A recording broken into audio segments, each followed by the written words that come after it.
আমার দুধটা জাল হয়ে গেছে। এই পর্যায়ে আমি 2 চামচ কাস্টার্ড পাউডার দিয়ে দিচ্ছি গুলে। আমি এলাচ, দারচিনি, হলুদ তুলে নিচ্ছি। একটা বলক উঠে গেছে, এই পর্যায়ে আমি তুলে নেব। লাচ্ছি সময়টা আমি ঢেলে নিয়েছি, এই পর্যায়ে আমি দুধটা দিয়ে দিচ্ছি।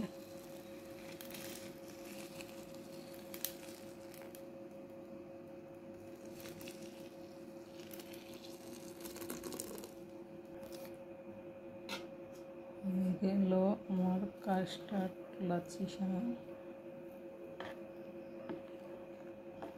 সেমাইটা ঠান্ডা হলে খুব সুন্দর হবে, কালারটাও খুব সুন্দর এসেছে। ভালো লাগলে লাইক কমেন্ট করবেন। আল্লাহ হাফেজ।